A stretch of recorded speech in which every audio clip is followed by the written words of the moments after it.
बिस्मिल्लाहिर्रहमानिर्रहीम। अस्सलामुअलैकुम नाजरीन, उर्दू स्टोरी स्टूडियो में खुश आमदीद। मेरी 10 साला बहन को किसी ने अगवा करके ज़्यादती करके छोड़ दिया। माँ बाप ने लोगों की बातों की वजह से घर से निकाल दिया और मैं अपनी बहन को अपने घर ले आई। लेकिन कुछ दिन बाद मेरी बहन डरी डरी रहने लगी। एक रात जब मेरा शौहर पानी पीने गया तो मेरी बहन मेरे कमरे में आई तो ऐसा राज बताया कि सुनकर मेरी रूह फना हो गई, क्योंकि मैं अपने बहन भाइयों में सबसे बड़ी थी। मुझसे छोटे 2 भाई थे और सबसे छोटी मेरी 10 साला बहन रशना। वो बहुत खूबसूरत, बिल्कुल जापानी गुड़िया सी लगती थी। हम सब इसे गुड़िया ही कहते थे। जब मेरी शादी हुई तो वो बारबी फ्रॉक पहने बिल्कुल बारबी डॉल लग रही थी। सबकी नज़रों का मरकज़ बनी हुई थी। मेरी बहन की आंखें हेज़ल ग्रीन रंग की थी, ददियाल रंगत की थी और ब्राउन बाल। 10 साल की उम्र में भी वो इतनी हसीन थी कि जो इसे देखता अपनी आंखें झपकना भूल जाता था। वो कदकाठ और डील डोल की अच्छी थी, इसलिए देखने में 12-13 बरस की लगती थी, लेकिन थी बेहद मासूम। इसे दुनिया की कोई खबर ही ना थी। वो हम सब बहन भाइयों की लाडली थी। हमने इसे अपने हाथ का छाला बनाकर रखा हुआ था। लेकिन मेरी शादी क्या हुई, मेरी छोटी बहन पर आजमाइशों का सिलसिला शुरू हो चुका था। मेरी शादी को चंद माह ही गुजरे थे कि एक दिन मुझे अम्मी का फ़ोन आया। कहने लगी, रचना अभी तक स्कूल से वापस नहीं आई। इस वक्त शाम हो चुकी थी, कहाँ जा सकती थी। मेरा दिल बेचैन सा होने लगा था। मेरी वालदा रो रही जा रही थी। मैं बेहद परेशान सी हो गई थी। मेरे ससुराल में शौहर के अलावा एक देवर ही था जो अभी कॉलेज से वापस आया था। मैंने अपनी सास को अपनी परेशानी बताई तो मुझे वालदा के पास जाने की इजाज़त दे दी। मैं अपने देवर के साथ ही रक्शे में मैके पहुंची थी। मेरी वालदा का रो रो कर बुरा हाल था। मगरिब का अंधेरा चुका था। अब तो बात मोहल्ले में भी फैल चुकी थी। बहुत सी मुल्लेदार ख़वातीन हमारे घर मौजूद थी। जितने मुँह उतनी बातें थी। कोई कह रही थी कि अगवा हो गई है, कोई कहने लगी कि आजकल कम उम्र में भी लड़कियां मोहब्बत के जाल में फंसकर घर से भाग जाती हैं, फिर निकाह ही नामे घर पर आते हैं। अम्मी पहले से रोई जा रही थी। मेरे वालिद और दोनों भाई रचना को ढूंढने गए थे। हमारे घर पर तो गोया कयामत ही टूट पड़ी थी। मेरे अपने आंसू नहीं रुक रहे थे। मैं दिल ही दिल में रचना के वापस लौट आने की दुआएं की। रात का अंधेरा मुकम्मल छा चुका था। पड़ोसन भी वापस लौट चुकी थी। मेरे वालिद और भाई भी थक हार कर वापस आ चुके थे, गर्दन झुकाए बैठे थे। मैंने कहा, हमें पुलिस से मदद देनी चाहिए। मेरी बात पर भाई कहने लगा कि हम पुलिस पर गए थे। इनका कहना है कि अक्सर लड़कियां खुद घरों से भाग जाती हैं, निकाह कर लेती हैं और दौड़े हम पुलिस वालों को लग जाती हैं। मैंने कहा कि वो पुलिस वाला क्या पागल है, रचना तो अभी 10 साल 11 साल की है। मेरी बात सुनकर मेरा दूसरा भाई गुस्से से कहने लगा, आजकल उम्र की कैद नहीं होती। हमने खुद स्कूल के फुटेज कैमरे में देखा है। स्कूल से कुछ दूर एक बाइक खड़ी थी। वो खुद एक बाइक वाले के साथ बैठी थी, लेकिन वो जगह ऐसी थी जहाँ कैमरे की आखिरी हद थी, इसलिए ठीक से कुछ भी निशानदही नहीं हो रही थी कि वो किसके साथ गई थी। लेकिन ये सब देखा कि वो अपनी मर्जी से एक बाइक पर बैठ कर गई थी। इस खबर ने तो एक तूफान सा भर पर कर दिया था। सबको लग रहा था कि रचना खुद किसी लड़के के साथ बैठी देखी गई है, इसलिए घर से भाग गई है। लेकिन मेरा इस पर दिल नहीं मान रहा था। वो तो बेहद मासूम सी थी। इसने तो आज तक मुझसे कभी कोई ऐसा जिक्र तक नहीं किया था। वो मुझसे कुछ भी नहीं छुपाती थी। फिर 10-11 साल बच्ची ऐसा कैसे कर सकती थी। हम सब की वो रात कर्बनाक गुजरी थी। एक रात ही काफ़ी होती है एक लड़की की बदनामी का सबक बनने के लिए, चाहे वो उम्र के जिस मर्जी हिस्से में हो। रात भर मेरे शौहर के भी फ़ोन आते रहने, कहने लगे कि वो जब से ऑफिस से लौट कर आए हैं बुखार में मुब्तला है, इसलिए मेरे पास नहीं आ सके। लेकिन वो मुझसे बार बार गुड़िया का पूछ रहे थे कि वो घर पहुंची कि नहीं। सुबह होते ही वो भी वहां पहुंच गए। इन्हें बहुत तेज़ बुखार था। इसके बावजूद वो मेरे भाइयों से कहने लगे कि हमें यूं हाथ पर हाथ धरे नहीं बैठना चाहिए, अपनी बच्ची के लिए कोशिश करनी चाहिए। लेकिन मेरे बाप भाई बस इस वीडियो को देखकर ही इस बात पर यकीन कर बैठे थे कि गुड़िया अपनी रजामंदी से किसी के साथ भागी है। मेरी वालदा के आंसू भी अभी खुश्क हो गए थे। दोपहर के वक्त हमारी गली में एक शोर सा मचा था। जब बाहर निकलकर देखा तो होश ही उड़ गए थे। सामने से रुशना उजड़ी बिखरी हालत में रोते हुए घर की तरफ चली आ रही थी और मोहल्ले की खवातीन इससे तरह तरह के सवालात पूछ रही थी, लेकिन वो चुप थी। मैं भागकर अपनी बहन के पास पहुंची थी। इसे सीने से लगाया तो वो फूट फूट कर रोने लगी। मैं इसे जैसे ही घर के अंदर लाई, इसे देखकर मेरे वालिद और भाई इसे देखकर इश्तियाल में आ गए और कहने लगे, ये हमारी इज्जत का जनाजा निकाल के वापस लौट आई है, इसलिए हम इसे किसी भी सूरत अपने घर पर रहने नहीं देंगे। मेरी वालदा जो कल तक गुड़िया के लिए किसी माही बेआब की तरह से तड़प रही थी, इस वक्त इसे तनफ्फुर से देख रही थी।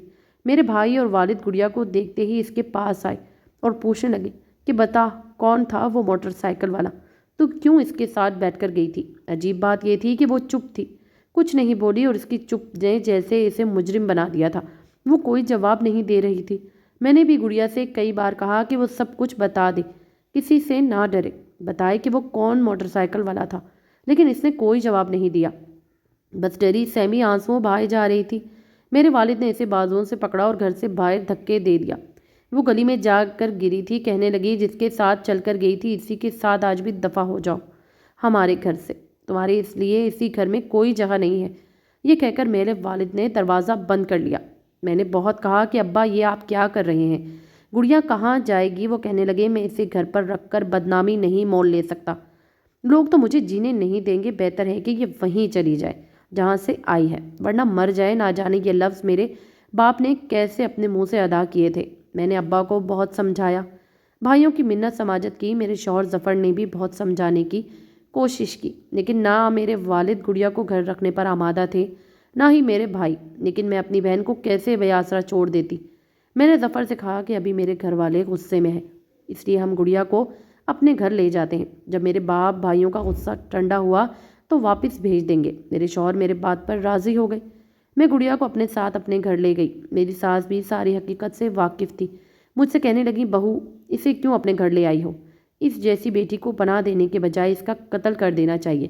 توبہ توبہ استغفر اللہ، عمر دیکھو اور اس کی اور کام کیا کیا ہے۔ میری ساس نے بھی گڑیا کو دیکھ کر ناگواری کا ہی اظہار کیا تھا، لیکن میرے شوہر نے انہیں چپ کروا دیا کہ بس وہ چند دن ہی یہاں رہے گی، پھر اپنے گھر چلی جائے گی۔ لیکن میں چاہتا ہوں چند دن آپ چپ ہی رہیے گا۔ میری ساس یہ سن کر منہ بسورے اپنے کمرے میں چلی گئی۔ میں نے 2 دن گڑیا کو اپنے کمرے میں ہی رکھا، ظفر اپنے چھوٹے بھائی کے ساتھ ہی رہے۔ میں نے گڑیا سے پوچھنے کی ہر ممکن کوشش کر ڈالی، مگر اس نے لب کشائی نہیں کی۔ نہ جانے اسے کس بات کا ڈر تھا یا خوف لاحق تھا۔ جب بھی میں اس سے پوچھتی وہ رونے لگتی، اس کی سفید رنگت پیلی سی پڑ جاتی تھی، وہ اپنی مٹھیاں بیچنے لگتی، کبھی اپنے بال نوچنے لگتی۔ اس کی غیر ہوتی حالت دیکھ کر میں چپ ہو جاتی، لیکن یہ سلسلہ بھی کب تک چل سکتا تھا؟ چند دن بعد ہی ظفر کا موڈ مجھ سے بگڑنے لگا۔ وہ صاف لفظوں سے تو نہ کہتے، لیکن ظاہر ہے ہماری نئی نئی شادی تھی، کب تک وہ اس بات کو برداشت کرتے کہ میرے ساتھ میری بہن ہی کمرے میں ڈیرے جما لے۔ میری ساس بھی بس ظفر کی وجہ سے ہی چپ تھی، ورنہ میری بہن کو جب بھی دیکھتی ناگواری سے منہ بنائے گزر جاتی۔ پہلے تو میں نے سوچا کہ بہن کو ساس کے کمرے میں سلا دوں، لیکن میں جانتی تھی کہ وہ کبھی بھی گڑیا کو برداشت نہیں کریں گی۔ جو بھی ہوا تھا میری بہن کے ساتھ زیادتی تو ہوئی تھی، اس کی ذہنی حالت ٹھیک نہ تھی، اور میری ساس کی چپتی باتیں اسے مزید ذہنی اذیت میں مبتلا کر سکتی تھیں۔ اس لیے میں یہ سوچ کر پریشان تھی کہ گڑیا کو رکھوں کہاں۔ میرے سسرال میں بس 3 ہی کمرے تھے، ایک میری ساس کا تھا، ایک ظفر کا اور ایک میرے دیور جمال کا۔ وہ 18 سال کا لڑکا تھا، کالج میں پڑھتا تھا۔ اس کے علاوہ گھر میں بس ایک اسٹور روم تھا جہاں گھر کا فالتو سامان رکھا تھا۔ میں گڑیا کو وہاں کیسے رکھ سکتی تھی؟ جب سے میں اسے اپنے گھر لائی تھی وہ پل پل میرے ساتھ ہی رہتی تھی، ایک لمحہ بھی مجھ سے دور ہونے کی تیار نہ تھی۔ میں یہ تک جانتی تھی کہ وہ الگ جگہ سونے کو بھی تیار ہوگی کہ نہیں۔ کچھ دن اس چنجو پنج میں گزر گئے، لیکن اس کے بعد تو ظفر نے ایک دن مجھ سے صاف کہہ دیا کہ اپنے گھر والوں سے بات کرو، گڑیا کب تک یہاں رہ سکتی ہے؟ میں نے اپنی مما سے بس چند دن کا ہی کہا تھا۔ وہ روز مجھ سے پوچھتی ہیں کہ بہو کی بہن اپنے گھر واپس کب جائے گی۔ میں نے سوچا کہ شاید ابا اور بھائیوں کا غصہ کچھ کم ہوا تو میں ان سے بات کروں گی کہ گڑیا کو وہ اپنے پاس بلا لیں، لیکن جیسے ہی میں نے یہ بات اپنی والدہ سے کہی، انہوں نے کہا کہ زہر دے کر مار ڈالو گڑیا کو، ورنہ تیرے باپ بھائی اس کا گلا گھونٹ کر مار ڈالیں گے۔ یہ کہہ کر امی نے فون بند کر دیا۔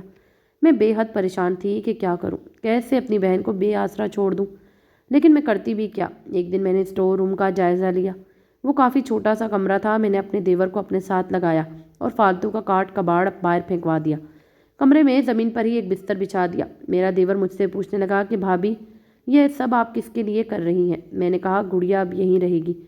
میری بات سن کر کچھ دیر تو وہ چپ رہا، پھر کہنے لگا آپ اپنی بہن کو میرا کمرہ دے دیں اسٹور میں گزارا کر لوں گا، جب وہ اپنے گھر چلی جائے گی تو پھر میں اس نے ابھی یہیں تک بات کی تھی کہ میری سسکیاں شروع ہو چکی تھی۔ میں کب سے ضبط باندھے ہوئے تھی۔ مجھے روتا دیکھ کر جمال بھی پریشان ہو گیا۔ میں نے کہا اس کا میرے گھر کے علاوہ کوئی ٹھکانہ نہیں، میرے باپ اور بھائی اس کی شکل بھی دیکھنا نہیں چاہتے، اگر وہ واپس گئی تو اسے جان سے مار ڈالیں گے۔ तुम अपने कमरे में ही रहो वरना अम्मा जी मुझे बातें सुनाएंगी। मेरी बात सुनकर वो मुझे कहने लगा कि आप रोए मत, जो आपको ठीक लगता है वही कर लें। मैंने रात तक स्टोर रूम को ही एक कमरे की शक्ल दे दी थी, लेकिन जब रात को मैंने गुड़िया से वहाँ सोने के लिए कहा तो वो रोने लगी। मेरे गले लगकर मुझे बेंच कर कहने लगी, अपिया मुझे अकेला मत छोड़ो, वो मुझे मार डालेगा। ये पहला जुमला मैंने गुड़िया से इस शख्स के बारे में सुना था, वरना वो कुछ भी नहीं कहती थी। मैंने कहा, कौन मार डालेगा? तो वो रोने लगी, कहने लगी, वही, वो अच्छा इंसान नहीं है, वो नहीं, मुझे नहीं छोड़ेगा। मैंने कहा, कौन? मुझे बताओ वो कौन है, मैं इसे छोड़ूंगी नहीं, जिसने मेरी मासूम बहन की ज़िंदगी को बर्बाद कर डाला। मैंने गुड़िया को खुद से जुदा किया और इसके आंसुओं पहुँच कर पूछने लगी। वो जैसे ही कुछ कहने लगी, ज़फ़र ऑफिस से वापस आ चुके थे। गुड़िया ज़फ़र को देखते ही चुप सी हो गई, फिर वो फ़ौरन इसे मेरे कमरे में चली गई। ज़फ़र मुझे देखकर कहने लगे, तुमने अपने घर वालों से बात की? मैंने इन्हें वो सब कुछ बता दिया जो मेरी वालदा ने कहा था। फिर ये भी कह दिया कि गुड़िया आज के बाद स्टोर रूम में रह लिया करेगी। मेरी ये बात सुनकर ज़फ़र के तने हुए चेहरे पर कुछ नरमी आई थी। कहने लगे, ये ठीक है, बल्कि इसे एक कमरे की तरह ही बना देता हूँ, यहाँ एक सिंगल बेड आ सकता है। वो स्टोर रूम का जायज़ा लेते हुए बोले। मैंने बड़ी मुश्किल से गुड़िया को स्टोर रूम में सोने पर आमादा किया था। मैंने इसे कहा कि वो अपना कमरा अंदर से लॉक रखे, जब तक मैं ना कहूँ वो दरवाज़ा ना खोले। बड़ी मुश्किल से वो मेरी बात समझी थी, लेकिन इस वक्त बेहद खौफज़दा थी। लेकिन मेरी बात मान गई। इसने स्टोर में जाकर अपना कमरा बंद कर लिया। मैं अपने कमरे में आ गई। ज़फ़र का मूड आज बहुत अच्छा था। मुझसे कहने लगे वो कुछ ही दिन में स्टोर को कमरे की तरह से सेट करवा देंगे। फिर यही हुआ था। स्टोर को एक कमरे की शक्ल दे दी गई थी। गुड़िया वहीं रहने लगी, लेकिन रहती चुप चुप सी थी। जब भी ज़फ़र घर आते गुड़िया की रंगत उड़ने लगी थी। वो फ़ौरन इसे अपने कमरे में चली जाती थी, खाना भी वहीं खाती, कमरे से बाहर तक न निकलती। यही रवैया इसका जमाल के लिए भी था। वो जमाल को देखकर भी अपने कमरे में चली जाती थी। मुझे लगा शायद इस हादसे ने गुड़िया के दिल में हर मर्द के लिए खौफ पैदा कर दिया है। लेकिन एक बार जो कुछ मैंने देखा, इसने मुझे दंग सा कर दिया था। एक बार जब सुबह उठी, देर से उठी थी क्योंकि छुट्टी का दिन था, लेकिन जैसे ही मैं अपने कमरे से बाहर आई, मुझे किचन में सरगोशियों की आवाज़ें आने लगी थी। जब मैं किचन में गई तो जमाल नाश्ता बना रहा था। गुड़िया भी वहीं डरी सहमी एक कोने में खड़ी थी। वो इससे ही बातें कर रहा था, बल्कि इससे पूछ रहा था कि वो फ्राई अंडा खाएगी या बॉयल। वो गुड़िया से बहुत नरमी से बात कर रहा था,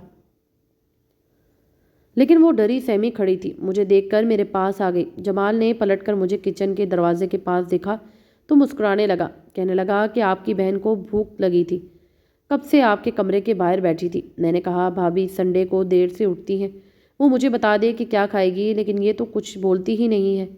कब से पूछ रहा हूँ क्या नाश्ता करोगी। वो बहुत आम से अंदाज से ही बात कर रहा था, लेकिन गुड़िया मेरे साथ लगी लरज रही थी। मैंने कहा, जमाल तुम गुड़िया से दूर रहा करो। मेरी बात सुनकर जमाल ने मुझे बरजस्ता बड़ी हैरत से देखा। कहने लगा, भाभी आप मुझ पर शक कर रही हैं। मैंने कहा, नहीं, लेकिन अगर अम्मा जी ने तुम्हें यूं गुड़िया से बातचीत करते देख लिया तो मेरी बहन का ये दर भी बंद हो जाएगा। ये कहकर गुड़िया को वापस इसके कमरे में ले गई। उसे कहा, तुम यहाँ बैठो। फिर मैं वापस किचन में आ गई। जमाल अब भी वहीं खड़ा था। मुझे देखकर अपना नाश्ता लेकर बाहर निकल गया। लेकिन ना जाने कैसा शख्स था, इसने गुड़िया से बातचीत करना नहीं छोड़ी थी। जब भी मौका देखता गुड़िया से इधर उधर की बातें करने लगता। कभी बाजार से इसके लिए चॉकलेट ले आता। वो इसे देखते ही डर कर अपने कमरे में चली जाती थी। बात यहीं तक नहीं थी। एक दिन तो जो बात जमाल ने खाने के दौरान हम सब से कही, इसे सुनकर हम सब अपना खाना पीना भी भूल गए थे। वो अम्मा जी से कहने लगा कि वो गुड़िया से निकाह करना चाहता है। इस बात ने एक तूफान सा खड़ा कर दिया था। मेरी सास, जो अब तक शायद ज़फ़र की वजह से चुप थी, अब फट पड़ी थी। कहने लगी, अभी इस लड़की को बाहर निकालो। इस कमीनी ने ना जाने इतनी सी उम्र में किस किस के साथ मुंह काला किया है, और अब ये मेरे बेटे पर डोरे डाल रही है। मेरी सास तो गुस्से से आग बगोला हो चुकी थी। मैं तो ये सुनकर सांस लेना ही भूल गई थी। जमाल को सूझी क्या थी ऐसी बात मुंह से निकालने की। शायद इसने मेरी इस दिन बात का बदला लेने के लिए ये सब किया था। इसे मेरा मना करना बुरा लग गया था, तभी इसने ये निकाह का शोशा छोड़ा था। जानता था कि ये सुनकर गुड़िया को मेरी सास धक्के देकर घर से निकाल देगी। ज़फ़र भी ये बात सुनकर बहुत गुस्से में थे। मैंने कहा, जमाल ये तुम क्या कह रहे हो, मैं ऐसा हरगिज़ नहीं करूँगी और ना ही होने दूंगी। वो ये मेरी बात सुनकर बोला, निकाह में रचना से ही करूँगा, चाहे आप लोग कुछ भी कहें। अच्छा है कि आप ये काम घर की चार दीवारी में ही कर दें, वरना मैं इसे कोर्ट में ले जाकर कोर्ट मैरिज कर लूँगा। میری ساس نے یہ سن کر جمال کے منہ پر تھپڑ دے مارا۔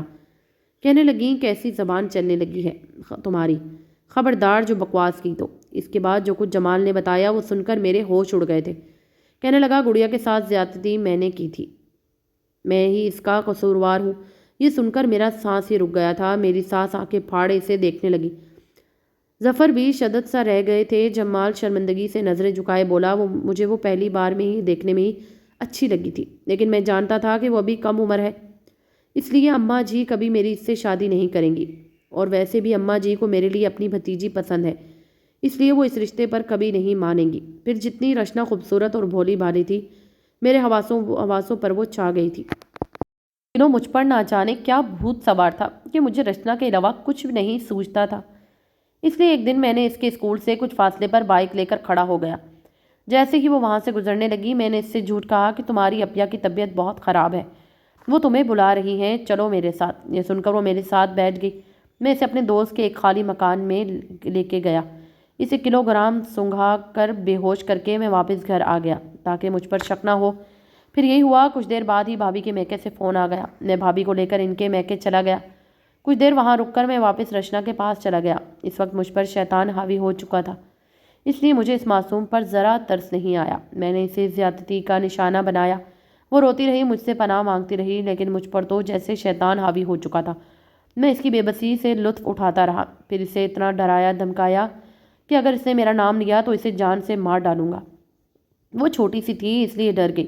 اس کے بعد اسے جگہ بند کر کے گھر آ گیا۔ بعد میں مجھے احساس ہوا کہ جو میں نے کیا وہ غلط تھا۔ میں نے سوچا جب بڑی ہوگی تو اسی سے شادی کر لوں گا، لیکن میں نہیں جانتا تھا کہ اس کے گھر والے اسے قبول ہی نہیں کریں گے۔ وہ یہاں آ گئی اور میرے لیے آزمائش بن گئی۔ میں اس سے دور نہیں رہ سکتا، بجائے اس کے کہ میں پھر سے گناہ کروں آپ میرا نکاح عزت سے رشنا سے کروا دیں۔ جمال کی بے حسی سن کر میں اسے مارنے لگی تھی۔ ظفر کا چہرہ بھی غصے سے سرخ تھا۔ میری ساس بھی چپ تھی۔ میں نے کہا تمہیں شرم نہیں آئی یہ سب کرتے ہوئے؟ میں چھوڑوں گی نہیں، مجھے تم جیسے شخص سے اپنی بہن کا نکاح نہیں کرنا، تم پر کیس کر دوں گی، تمہیں جیل بھیج دوں گی۔ وہ چپ چاپ مار کھاتا رہا، پھر کہنے لگا مجھ سے غلطی ہو گئی ہے، بے شک آپ مجھے جیل بھیج دیں، لیکن اس سے آپ کی بہن کی عزت واپس نہیں آئے گی، نہ ہی اسے کوئی اپنائے گا۔ مجھے اپنی غلطی کا احساس ہو گیا ہے، میں نے ہی اسے زخم دیا ہے، میں ہی اسے سہارا بھی دوں گا۔ وہ میرے سامنے ہاتھ جوڑے کہہ رہا تھا۔ میری ساس بھی رونے لگی، جمال کو برا بھلا کہنے لگی۔ پھر دوسرے ہی دن رچنا کا نکاح جمال سے ہو گیا۔ وقت یوں ہی گزرنے لگا تھا، لیکن ایک دن مجھ پر یہ راز بھی کھل گیا۔ جب ایک دن میں بازار سے لوٹی تھی، میری ساس سو رہی تھی، جمال بھی گھر پر نہیں تھا۔ گھر کے مین دروازے کی چابی میرے پاس تھی۔ میں نے دروازہ کھولا تو مجھے ظفر اور رچنا کی باتوں کی آواز آنے لگی۔ جب میں اندر آئی تو ظفر اسے کہہ رہے تھے کہ مجھے بس بتا دو کہ جمال کو وہ سب کیسے معلوم ہوا جو میں نے تمہارے ساتھ کیا تھا، تم نے اسے یہ سب بتایا ہے؟ الفاظ تھے یا کوئی نئی قیامت جو مجھے ٹوٹی تھی۔ گڑیا رو رہی تھی، نفی میں سر ہلا رہی تھی۔ ظفر اسے یوں بات کر رہے تھے جیسے اسے ہی مار ہی ڈالیں گے۔ جب مجھے اپنے عقب پر کسی کی موجودگی کا احساس ہوا، میں نے پلٹ کر دیکھا تو جمال کھڑا تھا۔ ایک نظر مجھ پر ڈال کر آگے بڑھ گیا اور ظفر کو گڑیا سے پیچھے دھکیلا۔ ظفر کو شاید ہماری آمد کا علم نہیں ہوا تھا۔ جمال کو دیکھ کر گڑیا اس کے پہلو سے جا لگی تھی۔ جمال مجھے اس شخص سے بچا لو۔ گڑیا اب بھی کانپ رہی تھی۔ جمال اسے اپنے ساتھ لگائے بڑی نرمی سے بات کر رہا تھا۔ کہنے لگا میں ہوں نا تمہارے پاس، تمہیں اب کسی سے ڈرنے کی ضرورت نہیں ہے۔ ظفر کی نظر مجھ پر پڑی تو ان کے ہوش اڑ گئے تھے۔ میرے بہتے آنسوؤں کو دیکھ کر وہ سمجھ گئے کہ میں سچ جان چکی تھی۔ جمال نے نہایت غصے سے ظفر کی سے کہا کہ اب وہ گڑیا کے آس پاس بھی نظر نہیں آیا تو وہ اسے خود جیل بھیج دے گا۔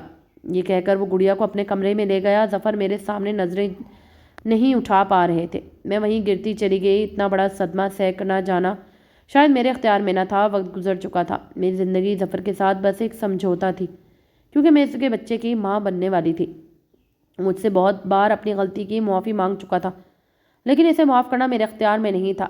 جمال نے تعلیم کے ساتھ ساتھ چھوٹی موٹی نوکری بھی کر لی تھی۔ مجھ سے کہنے لگا بھابھی میں بہت جلد رچنا کو لے کر الگ ہو جاؤں گا۔ میں اس کے ظرف کو جتنا سلام پیش کرتی کم تھا۔ میں یہ سوچتی ہوں کہ جہاں ظفر جیسے کمینے لوگ ہوتے ہیں وہیں جمال جیسے اعلیٰ ظرف بھی ہوتے ہیں۔ نہ جانے میں نے ٹھیک کیا یا غلط۔